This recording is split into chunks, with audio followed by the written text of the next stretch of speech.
말씀을 우리가 오늘 함께 나눌 말씀 본문은 우리가 어제 함께 나눴던 내용과 연결이 되는, 즉 아수르와의 전쟁 후의 상황이 되겠습니다. 히스기야 왕 시대에 아수르로부터 침략이 왔고 사네립에 18만 5천의 대군이 왔을 때 그 상황을 생각하면은 우리가 이 새벽이지만 잠이 탁 깨죠. 전쟁의 상황이다. 우리가 말씀 읽을 때 이렇게 시편을 그냥 새벽에 한번 같이 읽으면 무슨 말인지 실은 잘 모릅니다. 왜냐하면 시이고 맥락 파악이 안 되면은 관찰이나 안 될 때 해석도 하기가 힘들고, 그러면 참 하나님 말씀이 너무 어렵죠. 그래서 우리가 같이 이렇게 보는 것도 도움이 됩니다. 그런데 이 상황은 히스기야 왕 시대 때 18만 5천 명의 대군이 몰려와서 침략을 하고, 하나님께 기도했더니 하루아침에 그들이 죽게 되고 승리하게 되는, 이 상황이라면은 우리가 얼마나 어려웠겠고, 얼마나 감격스러웠겠고, 그리고 얼마나 마음에 산소망이 넘치겠습니까? 그래서 우리의 삶에 이런 전쟁 상황임을 기억해야 됩니다. 그런데 1절을 한번 보시면은 하나님은 유다에 알려지셨으며 그의 이름이 이스라엘에 알려지셨도다, 이렇게 나옵니다. 1절을 볼 때 이 유다라는 표현이 나오고 이스라엘이라는 표현이 나옵니다. 우리가 잘 알다시피 유다는 남쪽 유다를 가리키고 이스라엘은 북쪽 이스라엘을 가리킵니다. 히스기야 왕 시대는 이미 이제 북쪽과 남쪽이 갈라진 그런 상황이죠. 그리고 북쪽은 10지파가 같지만 어느 순간 이제 멸망하게 되는 그런 상황을 우리가 보면서, 그렇지만 우리가 이렇게 나라가 이제 어렵게 된다고 그 백성들이 다 피난을 가면은 백성들은 살죠. 마찬가지로 10지파도 남쪽으로 내려와서 지금 살게 되는 그런 상황이었음을 기억할 때 이스라엘 백성들 또 유다 백성들 마음속에는 무엇이 있겠습니까? 우리가 멸망했다. 내지는 우리가 전쟁에서 졌다. 내지는 우리가 아직도 분열됐다. 이런 그 마음의 어려움. 저는 1절을 읽으면서 우리 한국이 그렇게 많이 생각이 납니다. 한민족, 남한과 북한, 북한과 남한 갈라지고 가족이 찢어지는 것은 겪어본 사람만이 알죠. 가장 큰 아픔입니다. 그렇다면은 히스기야 왕의 이 시는 단순히 아수르를 이겼다는 정도의 어떤 고백이 아니라 우리의 삶에 보이지 않는 전쟁, 또 관계적인 어려움, 분열적인 상황, 이건 다 어떤 내면적인 전쟁이고 관계적인 갈등이죠. 그리고 사탄의 그 공격은 영적 전쟁으로 계속 있는 이 상황임을 생각할 때 한 번의 아수르와의 승리가 중요한 것이 아니라 그걸 통해서 뭘 배우는가, 이것이 있을 때 우리는 우리의 진정한 삶의 현장에서 전쟁 속에서 승리할 수 있다. 그래서 오늘 본문을 이제 보시면은 이 내용이 이제 여러 가지가 있는데 제가 구절을 같이 좀 설명을 하면서 보면은 훨씬 도움이 될 것 같습니다. 그래서 2절 한번 보시면요. 그의 장막은 살렘에 있으며 그의 처소는 시온에 있도다. 하나님은 이렇게 나오고 2절에 하나님의 장막은 이렇게 받으면 맞겠죠. 즉 하나님의 장막, 하나님의 거주하시는 곳은 살렘에 있고 예루살렘을 얘기하죠. 시온이라는 것은 예루살렘 바로 앞에 있는 작은 언덕을 지칭하는 예루살렘의 또 다른 표현입니다. 즉 하나님이 예루살렘에 계시다는 거죠. 예루살렘은 어떤 것이죠? 평화의 도성이라는 것입니다. 즉 하나님은 결국은 전쟁이 중요한 것이 아니라 평화를 원하시는, 그런데 그 평화 에이레네라는 말은 값을 치르고 난, 그래서 십자가가 있기 전엔 절대로 평화가 없습니다. 어떤 나라들 간에 전쟁을 해서 누가 승리한다고 평화가 있습니까? 그 안에 십자가가 있지 않고 무기로 승리하면은 승자만 기쁘고 그 속에는 또 다른 갈등이 있게 되죠. 그런데 십자가 후에는 죄의 해결이 있기 때문에 하나님과의 관계가 회복이 되기 때문에 진정한 평강이 있다, 평안이 있다.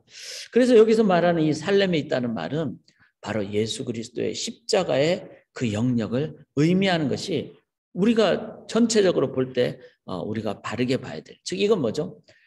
하나님이 독생자를 이 땅에 보내시고 십자가에 달려 죽게 하신 그 십자가의 길만이 최종 승리다. 이 5절 한번 보시면요. 마음이 강한 자도 가진 것을 빼앗기고 잠에 빠질 것이며, 자, 마음이 강한 자, 내가 결단을 해서 내가 이겨야지, 그도 잠에 빠진다는 것은 진다는 것을 얘기하죠. 장사들, 이건 장수들 얘기하죠. 그러니까 그 강한 사람들은 모두 그들에게 도움을 줄 손을 만날 수 없도다. 인간의 어떤 노력으로는 아무리 군사력이 강해도 그 안에는 완벽한 승리는 뭐라 그랬죠? 살렘, 평화라 그랬습니다. 그게 진정한 승리죠. 그걸 가질 수가 없죠. 6절을 보시면 야곱의 하나님이여 주께서 꾸짖으심에 병과 말이 다 깊이 잠들어. 이게 바로 하나님의 그 전쟁을 이기는 길입니다. 병거와 말, 오늘날 얘기하면 로켓과 포탄과 뭐 하여튼 이런 거를 하나님이 꾸짖으시니까 잠들게 되는, 다 무용지물이 되는, 이게 진정한 승리 아닙니까? 우리는 전쟁에 이겨야 승리한다고 생각하고 대통령 선거에 이겨야지 승리한다 그러는데 그게 아니라 어떻게가 중요한 것이죠. 하나님의 그 손 아래 있을 때 우리들은 진정한 평화를 누리게 되고, 우리는 그걸 위해서 한국 상황도 위해서 기도를 해야 됩니다. 자, 그렇게 하나님이 최종 승리자의 모습이라면은 최종 승리하시는 하나님이 주신 승리의 구체적인 모습은 뭡니까? 3절 보시면은 거기에서 그가 화살과 방패와 칼과 전쟁을 없이 하셨다. 뭐죠? 무기가 이제는 사라지는, 그 창 대신에 그냥 농지구가 바뀌어지는, 그렇게 되는. 4절에 보면 주는 약탈한 산에서 영화로우시며 존귀하시도다. 진정한 승리는 하나님이 하나님으로 인정될 때, 예배가 임할 때 이 영화로우시며 존귀하게 여기게 되는 예배. 그렇죠.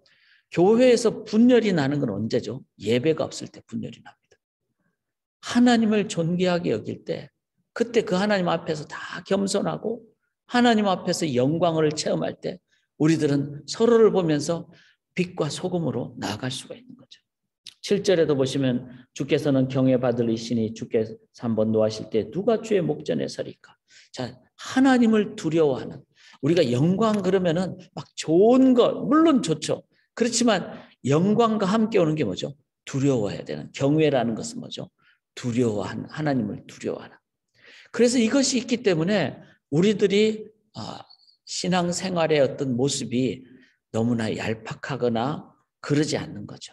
그 속에는 하나님에 대한 경외함, 두려움이 있으니까 우리의 삶에 늘 겸손과 또 우리의 삶의 자세를 잘 갖추게 되는 그런. 그래서 경외, 영광이라 그러면 너무나 어떻게 보면은 우리가 원하는 좋은 것만 생각하기가 쉽습니다. 영광과 함께 경외가 선포될 때 그것이 진정한 전쟁의 그 해결이 일어난 상황. 이것도 한번 우리가 생각해 볼 필요가 있습니다. 우리 오늘날 신앙인에게 경외의 자세가 있는가? 이것이 우리에게 있을 때 교회 안에 하나님의 승리가 선포된다. 8절에 보시면은 주께서 하늘에서 판결을 선포하시며 땅이 두려워 잠잠하게 되는. 그래서 우리가 선포라는 표현을 많이 하는데 하나님만이 선포하시는 거죠. 하나님만이 높임 받으셔야 되죠. 하나님만이 최종 판결을 말씀하시는 분이십니다. 그걸 기억할 때 우리는 그런 마음으로 이 하나님의 그 선포를 우리가 우리의 삶에서 몸으로, 우리의 모습으로 하나님만이 최종 승리자이십니다. 이것이 보여지게 되는, 이게 진정한 승리의 모습이죠. 10절 보시면은 진실로 사람의 노여움은 주를 찬송하게 될 것이고, 여기서 사람의 노여움이란 말은 사람이 그 전쟁에 지거나 또 어떤 약해졌을 때, 그런데 실은 하나님 앞에서 우리는 다 약한 존재임을 기억해야 되죠. 그래서 사람의 약함은 주를 찬송하게 될 것이요. 그렇습니다. 내가 전쟁에서 이겨도 그건 이긴 게 아닙니다. 맞잖아요. 하나님만이 최종 승리자이시니까. 대통령 선거를 위해서 꼭 기도해야 되는 것은 승리자가 중요한 것이 아니라 겸손한 자가 중요하다는 겁니다. 그런 겸손한 자가 주를 찬송하게 될 것이요. 그 남은 노여움은 주께서 금하시리이다. 즉 주께서 마지막까지 완전히 통치하시는 그런 모습을 우리가 기억해야 됩니다. 그렇다면은 하나님이 최종 승리자이시고 하나님의 승리의 모습은 평화와 영광과 경외와 선포와 완전한 승리의 모습이라면은 그러면은 누가 승리하겠습니까? 9절을 보시면은 곧 하나님이 땅의 모든 온유한 자를 구원하시려. 온유한 자, 겸손한 자, 하나님 앞에 겸손한 자. 11절에 보시면은 너희는 여호와 너희 하나님께 서원하고 갚으라. 사방에 있는 모든 사람도 마땅히 경외할 이에게 예물을 드릴지어다. 하나님을 두려워하는 자, 경외하는 자. 12절에 그가 고관들의 길을 꺾으시리니 그는 세상의 왕들에게 두려움이시로다. 즉 왕 중의 왕, 하나님만을 왕 중의 왕으로 고백하는 자. 그래서 미국의 대통령이든 러시아의 대통령이든 한국의 대통령이 누가 되든 하나님을 왕 중의 왕으로 모시는 자들이 될 수 있도록, 그 전까지는 어떤 상황이 돼도 온전하지 않다. 그렇다면 우리 예수 믿는 자들이, 저는 이렇게 몇 가지 묵상 적용을 해봤습니다. 1절을 다시 한번 보시면요, 유다에 알려지셨고 그의 이름이 이스라엘에 알려지셨다. 히스기야 왕은 이 고백을 하면서, 아삽이 이제 대신 고백을 하죠. 이런 상황이지만 남북 분단이 된 상황이잖아요. 우리도 마찬가지죠. 휴전 중이죠. 이 말은 전쟁 계속되고 있는 상황. 그렇다면 우리의 삶의 지금 현재는 오늘도 우리가 영적 전쟁을 치르고 나가는 삶의 모습이다. 이걸 기억하면서, 이걸 기억할 때 깨어있게 되겠죠. 그런데 이 전쟁은 2절에 보면은 장막은 살렘에 있고 그의 처소는 시온에 있다. 즉 하나님께 달려 있다라는 것을 기억해야 됩니다. 특별히 이 장막이 그 원어를 보면은 장막절이라는 의미도 있지만 초막절이라는 의미도 있고, 이 장막절, 초막절은 다 뭘 의미하죠? 수장절, 즉 영원한 하나님 나라를 얘기합니다. 그래서 2절을 단순히 지금 있는 이스라엘의 예루살렘을만을 얘기하는 게 아니라 하나님의 나라인 예루살렘, 즉 수장절, 영원한 하나님 나라. 그래서 영원한 승리는 하나님께 달려 있음을 기억할 때, 그렇다면은 여기 바로 12절에 그가 고관들의 길을 꺾으시리니 그는 세상의 왕들에게 두려움이시로다. 바로 나의 삶에 하나님만이 나의 진정한 왕이심을 기억하며 영원한 하나님 나라가 우리 속에 어떻게 있게 될까요? 바로 영원이기 때문에 오늘도 그 하나님을 의지할 때 우리는 영혼의 매 순간인 오늘 현재를 우리가 승리하게 될 줄 믿습니다. 그 하나님만 온전히 의지하시는 저희가 되고, 영원한 승리자는 하나님. 그래서 말씀 자주 드리지만 V-Day라 그러죠. Day of Victory. 그거는 주님 다시 오실 때가 Day of Victory. 승리가 선포되는 날입니다. 그런데 그 V-Day는 어디서부터 시작합니까? 우리가 항상 얘기하듯이 바로 D-Day부터 시작합니다. D-Day는 바로 오늘입니다. Decision Day. 오늘 우리가 하나님만을 의지하고 나아가기로 결단할 때 우리는 영원한 승리의 날을 보게 될 것이고, 그리고 그 승리의 날을 오늘 우리들은 쟁취하며 살게 될 줄 믿습니다.